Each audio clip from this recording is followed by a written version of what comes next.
नमस्कार। तो बाजार में एक जोरदार रैली के बाद आज लगा है एक छोटा सा ब्रेक।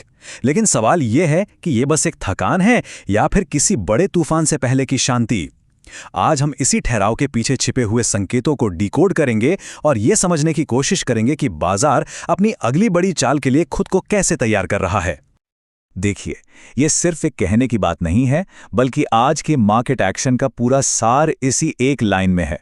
हम अक्सर ऐसे ठहराव को कमजोरी मान लेते हैं, लेकिन आज हम देखेंगे कि असल में ये ठहराव, ये कंसोलिडेशन अगली बड़ी छलांग के लिए कैसे एक मजबूत स्प्रिंगबोर्ड तैयार कर रहा है। तो चलिए सबसे पहले आज के एक्शन को ही समझ लेते हैं। दिन भर बाजार में क्या उतार चढ़ाव देखने को मिले और आखिर में कहानी किस मोड़ पर आकर रुकी, आइए देखते हैं। तो आज का दिन बाजार में एक तरह से रस्साकशी का खेल था। सुबह एक अच्छी शुरुआत तो हुई, लेकिन ऊंचे लेवल पर प्रॉफिट बुकिंग का दबाव आ गया। पर असली कहानी तो आखिरी घंटे में शुरू हुई, जब बैंकिंग स्टॉक्स ने मोर्चा संभाला और बाजार को एक बड़ी गिरावट है बचा लिया। और ये अपने आप में एक साफ संकेत है कि खरीदार अभी भी मैदान छोड़ने के मूड में बिल्कुल नहीं है। इंडेक्स तो सिर्फ ऊपर की कहानी बताता है, असली एक्शन तो सेक्टर्स के अंदर चल रहा था। तो चलिए जरा अंदर झांक कर देखते हैं कि कौन से सेक्टर बाजार को सहारा दे रहे थे और कौन से उसे नीचे खींच रहे थे। यहां देखिए, दो बिल्कुल अलग अलग कहानियां एक साथ चल रही थीं। एक तरफ थे बैंकिंग और एनबीएफसी, जो एक मजबूत दीवार की तरह बाजार को संभाले हुए थे। वहीं दूसरी तरफ आईटी सेक्टर थोड़ा सुस्त नजर आया, शायद डॉलर के शांत रहने की वजह से। लेकिन एक बात ध्यान में रखनी होगी, ये सुस्ती है, मंदी नहीं। और ये खींचतान सिर्फ बैंकिंग और आईटी तक ही नहीं थी। ऑटो सेक्टर को देखिए, वो चुपचाप अपनी ताकत दिखा रहा था। कोई बहुत बड़ी तेजी नहीं, लेकिन मजबूती से खड़ा था। वहीं मिड कैप और स्मॉल कैप में थोड़ी घबराहट जरूर दिखी, जहां लोगों ने प्रॉफिट बुक करना ही बेहतर समझा।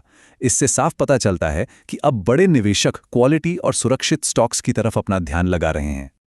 तो इन सभी सेक्टर्स के प्रदर्शन को अगर हम एक साथ जोड़कर देखें, तो बाजार का ओवरऑल मूड, उसका मिजाज क्या निकल कर आता है, चलिए इसे समझते हैं। तो कुल मिलाकर बाजार इस समय पॉज एंड गो मोड में है।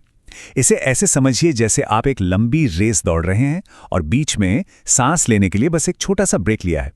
इंजन अभी भी गर्म है, बाजार में पैसा है, लेकिन हर तेजी के बाद निवेशक थोड़ा रुककर सोच समझकर अगला कदम उठा रहे हैं। और ये एक बहुत ही हेल्दी साइन है, क्योंकि यही ठहराव अगली बड़ी रैली के लिए एक मजबूत बेस बना रहा है। ठीक है, तो विश्लेषण तो हो गया, अब एक्शन की बात करते हैं। कल के ट्रेडिंग सेशन के लिए हमारा गेम प्लान क्या होना चाहिए, ये सेक्शन बहुत ध्यान से सुनिएगा।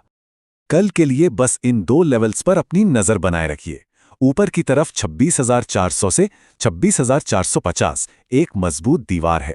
अगर बाजार इसे पार कर लेता है तो समझिए एक नई तेजी शुरू हो सकती है। और नीचे की तरफ 26,200 से 26,150 एक सेफ्टी नेट की तरह है। अगर ये टूटता है तो बाजार शायद कुछ और समय के लिए इसी दायरे में रह सकता है। तो इन लेवल्स को ध्यान में रखते हुए ये 3 स्टेप की रणनीति सबसे ज्यादा काम आ सकती है। पहली बात, अगर बाजार गैप अप के साथ खुलता है तो फौरन खरीदने की जल्दी मत कीजिए। दूसरा, गिरावट पर खरीदारी करने पर फोकस करें। अच्छे मजबूत स्टॉक्स जब भी थोड़ा नीचे आएं तो वहां मौके तलाशें। और तीसरा, इस तरह के बाजार में रोज रोज की ट्रेडिंग से बेहतर है कि कुछ दिनों का नजरिया लेकर चलें। अब हमारे इस पूरे विश्लेषण के आधार पर यहां कुछ स्टॉक्स हैं जो काफी दिलचस्प लग रहे हैं। हाँ, एक बात मैं साफ कर दूं, ये कोई निवेश की सलाह नहीं है, बल्कि हमारे एनालिसिस पर आधारित कुछ ऑब्जर्वेशंस हैं। सबसे पहले बैंकिंग सेक्टर का लीडर एचडीएफसी बैंक। जैसे जैसे क्रेडिट ग्रोथ बढ़ेगी, ये बैंक फायदा उठाने के लिए सबसे अच्छी पोजीशन में है। एक तरह से ये एक मजबूत और स्थिर दाव है।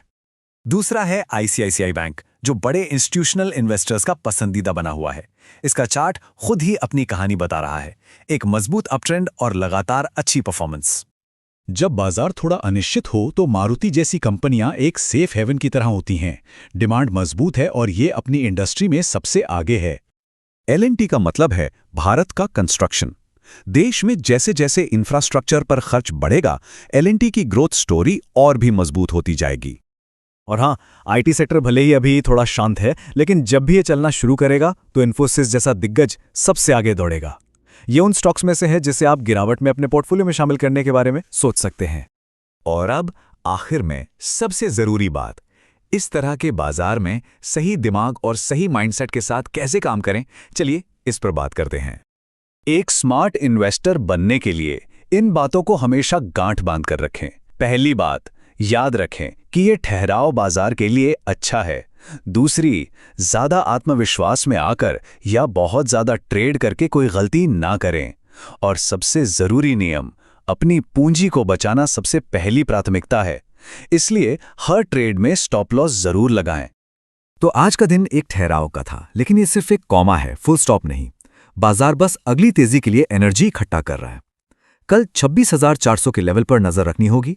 अगर बाजार इसे पार करता है तो बहुत मुमकिन है कि बैंकिंग और ऑटो स्टॉक्स के दम पर हम बाजार को नई ऊंचाइयों की तरफ जाते हुए देखें।